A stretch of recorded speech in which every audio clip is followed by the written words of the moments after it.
Good evening, नमस्ते. चला मित्रांनो, भूगोल या विषयावरती संभाव्य प्रश्न जे आहेत 11व्या क्रमांकाची ही टेस्ट आपण घेतोय. याच्यावरती जे काही प्रश्न आहेत एक एक एक एक परत आपण बघत चालू.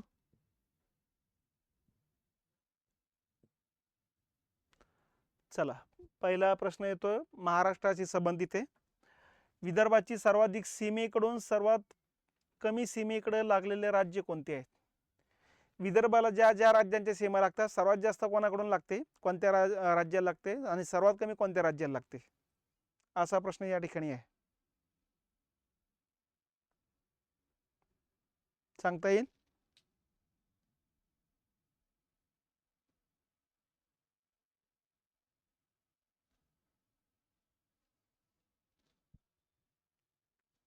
ठीक आहे. हे बघा, सर्वात जास्त लागते मध्य प्रदेशला, जवळपास 5 जिल्ह्यांची लागत असते. ठीक आहे. आता मध्य प्रदेश इथं पण आहे, इथं पण आहे. आंध्र प्रदेशची सुरुवात नाही, आंध्र प्रदेशला आपला आता काही भाग लागलेला लागत दिसत नाही आता. ठीक आहे. मध्य प्रदेश आहे, पण मध्य प्रदेश खालोखाल तेलंगणाला लागेल. त्यामुळे इथं आंध्र प्रदेशाला, इथं आंध्र प्रदेशाला, इथं आंध्र प्रदेशाला, असं नसं उत्तर आपलं हे. कारण मध्य प्रदेशला विदर्भातल्या 5 जिल्ह्याच्या सीमा लागतात. तेलंगणाला यवतमाळ, चंद्रपूर आणि गडचिरोली 3 जिल्ह्याच्या सीमा लागतात. छत्तीसगडला गडचिरोली आणि गोंदिया 2च जिल्ह्याच्या सीमा लागतात. तर जास्त सीमेकडून कमी सीमेकडं कोणत्या राज्याची सीमा या ठिकाणी विदर्भाला लागते, तर त्या हिशोबानं याचं उत्तर येतं 3 नंबर. ठीक आहे. नकाशा बघायचा, नकाशा बघू शकतो या ठिकाणी. हे बघा, इथून विदर्भ सुरुवात होतो असतो या पट्ट्यामध्ये. इथं मध्य प्रदेशला 1 2 3 4 5. ठीक आहे. इकडे छत्तीसगड आहे, 1 आणि 2 जिल्ह्यात सीमा आहे. इकडे तेलंगणा आहे, इथपर्यंत तेलंगणाला लागेल 1 2 3, या 3 जिल्ह्याच्या सीमा लागतात.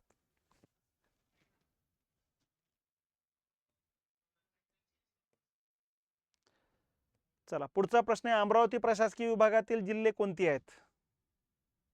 कुठले येतील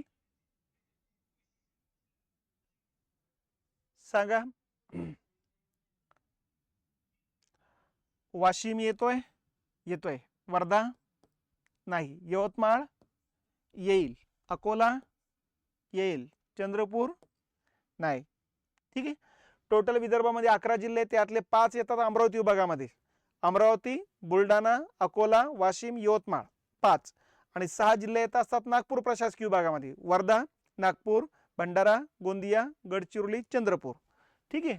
तर त्यामुळं यामध्ये कोणती येत नाही. जास्त जास्त येणार आहेत, न येणारे ब वाले, ब वाला येणार नाही, ब वाला येणार नाही. ठीक आहे. आणि ई वाला, हा ई वाला म्हणजे कोणते येणार आहेत? अ क ड. ठीक आहे. तर या पद्धतीने लक्षात घेतलं पाहिजे आपण हे. पुढचा प्रश्न येतो, कोकणात सर्वाधिक तांदूळ उत्पादन कोणत्या प्रदेशात आढळते? कोकणामध्ये सर्वात जास्त तांदूळ कोणत्या प्रदेशात आढळते म्हटल्यापेक्षा उत्पादक होते, उत्पादित होते. कोणत्या भागात होते? दक्षिण कोकण, उत्तर कोकण, खलाटी किंवा लाटी. ठीक आहे. दक्षिण कोकण, उत्तर कोकण हे आडवे उपभाग आहे, खलाटी वलाटी हे उभे उपभाग आहेत. त्या हिशोबाने लक्षात घेतलं पाहिजे आपण. त्या ठिकाणी कोणती जमीन आहे त्यानंतर तुम्हाला लक्षात येईल की कोणत्या भागात सर्वात जास्त उत्पादन घेतलं जात आहे. सांगा.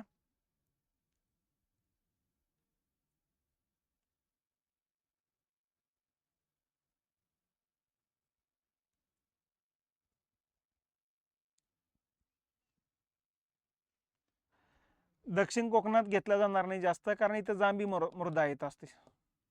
उत्तर कोकणात घेतलं जाईल कारण या ठिकाणी तांबडी माती आहे. ठीक आहे. खलाटी भागात घेतलं जाईल कारण इथं गाळाची माती आहे.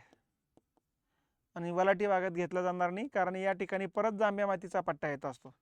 ब आणि क या पट्ट्यामध्ये सगळ्यात जास्त तांदळाचे उत्पादन घेतलं जाईल. यातही सर्वात जास्त येतं खलाटी भागामध्ये, कारण एकतर समुद्र किनारपट्टी जवळ असल्यामुळे पाऊस जास्त या पट्ट्यामध्ये, दमट हवामान आहे आणि गाळाची माती सुपीक माती असते, म्हणून हिची उत्पादकता जास्त आहे. याच्या खालखाल तांबडी मातीचा पट्टा आहे, उत्तर कोकणाचा पालघर आणि ठाणे रायगड जिल्ह्याचा पट्टा येतो असतो. इथं तांदूळच घेतला जाणार आहेत. त्याच्यानंतर महाराष्ट्राविषयी योग्य विधाने ओळखा. अ ब क ड 4 विधानं दिलेली आहेत बघा. उत्तर महाराष्ट्रातील पठाराची उंची पश्चिमेकडे वाढत जाते. उत्तर महाराष्ट्रातील जे पठार आहे, उत्तर महाराष्ट्र म्हणजे थोडक्यात नंदुरबार, धुळे, जळगाव, या पठाराची उंची पश्चिमेकडे वाढत जाते. वाढत जाते का? नाही, पश्चिमेकडे कमी होत जाते. म्हणून तापी नदी पश्चिमेकडे वाहत जात असते बघा. तिकडं उंची जर वाढत गेली असतं तापी नदी वाहिलीच नसते तिकडं. ठीक आहे. नंबर 2, सह्याद्रीची उंची दक्षिणेकडे कमी होत जाते. बरोबर आहे? बरोबर आहे. सह्याद्रीची उंची सरासरी 1200 ते 1300 मीटर आहे. वरच्या भागात उंची जास्त आहे, उत्तरेकडे दक्षिणेकडे जाताना कमी होते. त्याचं कारण हेच आहे की उत्तरेकडे रुंदी जास्त आहे सह्याद्रीची, म्हणून उंची पण जास्त आहे. दक्षिणेकडे रुंदी कमी आहे म्हणून उंची पण कमी येते बघा. ठीक आहे, म्हणून याचं ब बरोबर येतं. कोकणाची रुंदी उत्तरेकडे वाढत जाते, हेही बरोबर आहे. कारण कोकणाची रुंदी सर्वात जास्त उल्हास नदीच्या खोऱ्यामध्ये आहे. ठीक आहे, आणि वैतरणा नदी, पण वैतरणा उल्हास उत्तर कोकणामध्येच आहे. दक्षिणेकडे जाताना असं कोण तयार व्हायला लागतो बघा, रुंदी कमी व्हायला लागते. तर उत्तरेकडे रुंदी वाढते याचा अर्थ दक्षिणेकडे रुंदी कमी व्हायला लागत असते. तर हे पण बरोबर आहे. दक्षिण पठाराची उंची म्हणजे दख्खनच्या पठाराची उंची पूर्वेकडे कमी होत जाते, हेही बरोबर आहे. कारण आपलं सह्याद्री डोंगररांगापासून इकडं पूर्वेकडे जर बघितलं आपण असं जातं, तर इकडं उंची कमी कमी होत जाताना दिसेल बघा. म्हणजे याचं उत्तर येतं ब क ड. योग्य विधानं विचारले की अयोग्य ते पण लक्षात घेत चला. योग्य विधानं विचारलेली आहेत, तर त्यामुळे याचं उत्तर येतं ब क ड. ठीक आहे. चला, चौथा प्रश्न. हा सगळा प्रश्न नॉर्मलाइज आहे, म्हणजे वैचारिक पातळीवरचे, समजून उमजून घेण्यातला आहे बघा. अ आणि ब वाक्य दिलेली आहेत बघा. शंभू महादेव पर्वताच्या उंचवट्याच्या भागात सासवडचे पठार आहे. आणि ब दिलं 7 माळा अजिंठा पर्वतावरील सपाट प्रदेशात बुलढाणा व मालेगावचे पठार आहे. काय येईल?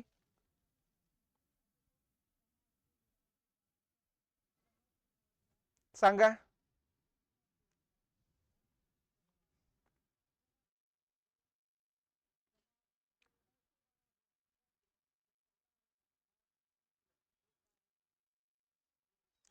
हे बघा, आपण थोडं नकाशाकडे जाऊ, म्हणजे थोडं समजून उमजून घेतलं लक्षात राहील जास्त वेळ.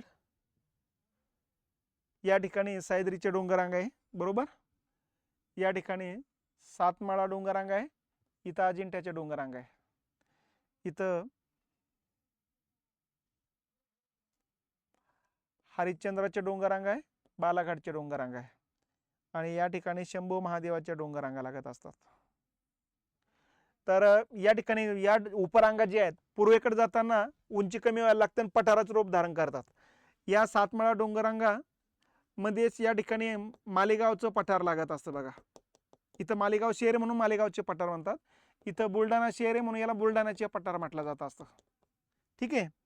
आणि पुणे जिल्ह्याच्या या भागामध्ये या ठिकाणी जे पठार आहे तिथं सासवडचे पठार मानले जात असतं बघा.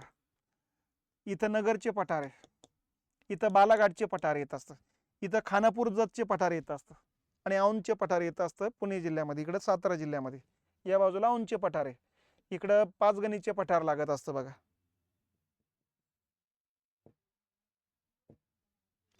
तर शंभू महादेव पर्वताच्या उंचवट्याच्या भागात सासवडचे पठार आहे, बरोबर आहे.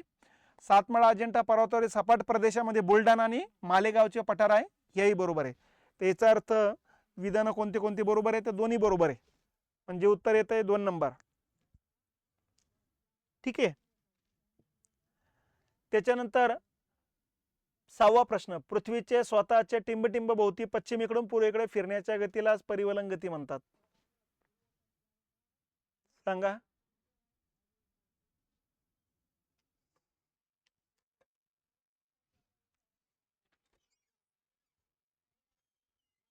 सांगा पटापट.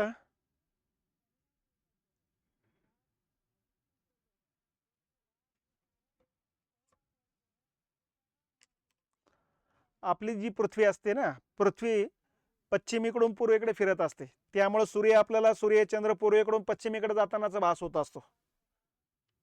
ठीक आहे. तर ह्या हिशोबानं कशाभोवती फिरत असते ती, तर ही आपली पृथ्वी आहे आणि उत्तर ध्रुव इथं, इथं दक्षिण ध्रुव आहे. दोन्ही ध्रुवांना जोडणारी पृथ्वीच्या अंतर्गत भागातून जाणारी जी काल्पनिक रेषा आहे त्या काल्पनिक रेषेला म्हणायचं अक्ष किंवा आस किंवा ॲक्सिस असं म्हटलं जातं असतं. ठीक आहे. आणि या असाभोवती पृथ्वी जी आहे पश्चिमेकडून पूर्वेकडे फिरत असते बघा. लक्षात, या गतीलाच म्हणायचं अक्षीय गती आहे, परिवलन गती किंवा एक दिवस लागतो फिरण्यासाठी म्हणून दैनिक गती म्हटलं जात असतं. तर याला म्हणायचं आस, आसाभोवती पश्चिमेकडून पूर्वेकडे फिरणे. आलं लक्षात.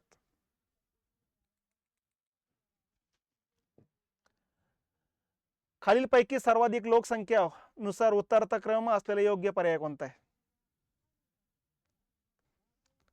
जास्त लोकसंख्येचा आहे पण उतरत्या क्रमाने लावायचं सांगितलेलं आहे.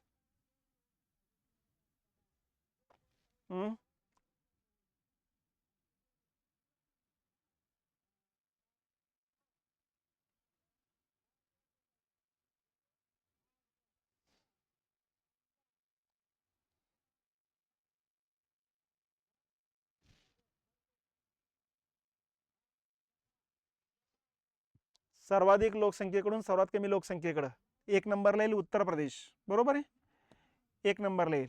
2 नंबरला येईल आपलं महाराष्ट्र. उत्तर प्रदेश 20 कोटी आहे, महाराष्ट्र 11 कोटी, 11.25 कोटी जवळपास.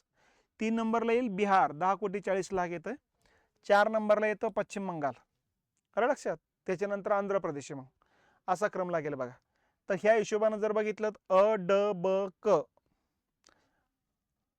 हा पर्याय कटला. अ ड इथं आहे, हा पर्याय कटला, हा पर्याय पण कटला. अ ड ब क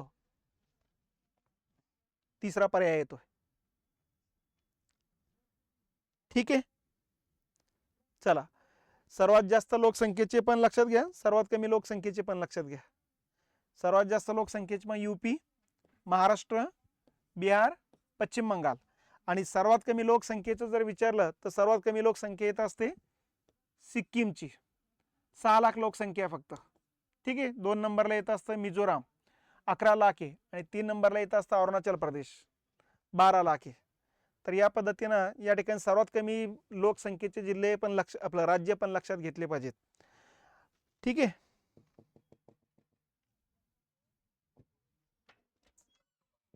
आठ नंबरचा प्रश्न, वालुकामय मृदेची योग्य वैशिष्ट्ये ओळखा.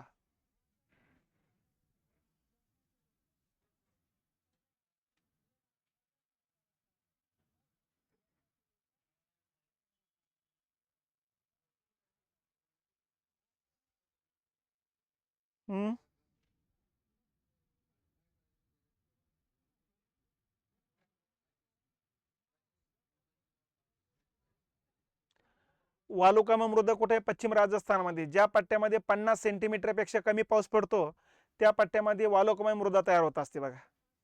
ठीक आहे. मग या मृदेमध्ये क्षार आणि सिलिकाचे प्रमाण जास्त आहे. वाळू आहे याचा अर्थ क्षार आणि सिलिका जास्त आहे, बरोबर आहे. ठीक आहे. या मृदेत काटेरी वृक्ष, कारण पाऊस कमी म्हणून काटेरी वृक्ष आहे. बाजरीचं उत्पादन आहे, तिळेचं उत्पादन या ठिकाणी जास्त आहे, कारण कमी पावसाने येणारी पिकं आहे ती. तर त्यामुळे हे वाक्य सुद्धा बरोबर आहेत. या प्रदेशातील वनस्पतीची साल जाड असते, बरोबर आहे. यस. या भागातल्या ज्या वनस्पती आहे ते कमी उंचीच्या असतात, लक्षात, आणि साल जाड असते. ठीक आहे. आणि मुळ्या खूप खोल गेलेल्या असतात बघा, कारण दूरदूरून पाणी खेचण्याकरता. म्हणून वरच्या भागात असं वाटायला लागतं छोटी वनस्पती आपण उपटून घेऊ शकतो, पण उपटलं जात नाही. त्याचं कारणच आहे की मुळ्या खूप खोल गेलेल्या असतात. साल जाड याकरता असते की या पट्ट्यामध्ये पाऊस कमी असतो, त्यामुळे सूर्यप्रकाश जास्त असतो, आणि सूर्यप्रकाश जास्त असल्यामुळे बुंद्यातलं पाणी संपू नये याकरता बाष्पीभवन होऊ नये, कारण तापमान जास्त असल्यामुळे बाष्पीभवन होण्याची शक्यता जास्त आहे. म्हणून साल जाड असते. म्हणून साल जाड असलेल्या वनस्पती पानं कमी असतात, काटे जास्त असतात, काटे मोठाले असतात, म्हणून काटेरी वनस्पती म्हटलं जात असतं यांना. आणि या वनस्पतीची मुळे खूप खोल नसतात, खूप खोल असतात हे नाहीये. मग हे असतात पाहिजे होतं, आलं लक्षात. त्यामुळे याचं उत्तर येतं अ ब क, 1 नंबर. ठीक आहे. त्याच्यानंतर जोड्या लावाय बघा. एका बाजूला प्रकल्प दिलेले, दुसरे ते प्रकल्प कोणत्या नद्यांवरती. भारताशी भूगोलशी रिलेटेड असलेला हा मुद्दा येतो असतो. सांगा. टेहरी प्रकल्प येतो असतो उत्तराखंड मध्ये. हा भारतातला सर्वात उंच प्रकल्प म्हणून ओळखला जात असतो. जगातला 8व्या क्रमांकाचा आहे, भारतातला 1ल्या क्रमांकाचा आहे. ठीक आहे. त्याच्यानंतर किशनगंगा प्रकल्प झेलम नदीच्या खोऱ्यामध्ये येतो असतो जम्मू काश्मीरमध्ये. पोंग प्रकल्प सतलज नदीवर येत असतो पंजाबमध्ये. आणि बगलिहार प्रकल्प, पोंग प्रकल्प बियास आणि सतलज ज्या ठिकाणी एकत्र येतात त्या ठिकाणी या पोंग प्रकल्पातूनच एक राजस्थान नावाचा कालवा काढलेला आहे 467 किलोमीटर लांबीचा. याला सध्या 2011 पासून नाव देण्यात आलं इंदिरा गांधी कालवा. आणि बगलिहार प्रकल्प हा चिनाब नदीवरती आहे जम्मू काश्मीरमध्ये. तर त्या हिशोबाने जर बघितलं तर टेहरी येतं भगीरथी नदीवरती. किशनगंगा प्रकल्प झेलम नदीवरती येत असतो. पोंग प्रकल्प सतलज नदीवर येतो असतो. बगलिहार प्रकल्प येतो असतो चिनाब नदीवर. बगलिहार आणि किशनगंगा प्रकल्पाच्या विरोधामध्ये पाकिस्तान आंतरराष्ट्रीय न्यायालयात गेलो होतं बघा, परंतु आपल्या बाजून निकाल लागलेला आहे त्याचा. ठीक आहे, कारण या नद्याचं पश्चिमेकडच्या ज्या 3 नद्या आहे कुठल्या कुठल्या, सिंधू, झेलम आणि चिनाब, या 3 नद्याचं 80% पाणी पाकिस्ताननं वापरायचंय, 20% पाणी भारतानं वापरायचंय असा नियम ठरवण्यात आलेला आहे. ठीक आहे. आणि याच्या पूर्वेकडच्या ज्या 3 नद्या आहे रावी, बियास आणि सतलज, या 3 नद्यांचं 80% पाणी भारतानं वापरायचंय आणि 20% पाकिस्तान वापरायचं असा नियम ठरवण्यात आलेला होता. ठीक आहे. तर ह्या नद्या त्या हिशोबाने हे 2 प्रकल्प या नियमाच्या विरोधात गेल्याचं पाकिस्ताननं नोंद केली होती. पण त्यानंतर जागतिक बँकेनं पण जागतिक आंतरराष्ट्रीय न्यायालयानं पण आपल्या बाजून निकाल दिलेला होता. मग या हिशोबाने कुठला पर्याय येईल, 4, 1, 2, 3, 2 नंबरचं उत्तर येतं याला. ठीक आहे. त्याच्यानंतर भारतातील कर्कवृत्तावरील पूर्वेकडून पश्चिमेकडे जाताना भारतात कर्कवृत्त आहे 8 राज्यातून जात असतं कर्कवृत्त. त्याच्यामध्ये पण पूर्वेकडून पश्चिमेकडे जाताना क्रमानं लागणाऱ्या राज्यांचा क्रम, योग्य क्रम असलेला पर्याय कोणता आहे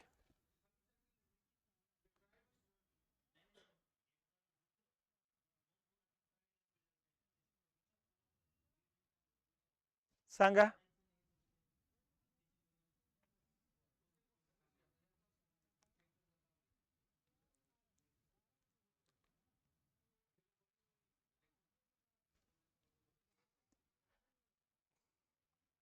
आपण नकाशाच घेऊ म्हणजे त्या ठिकाणी व्यवस्थित समजून घेता येईल आपल्याला.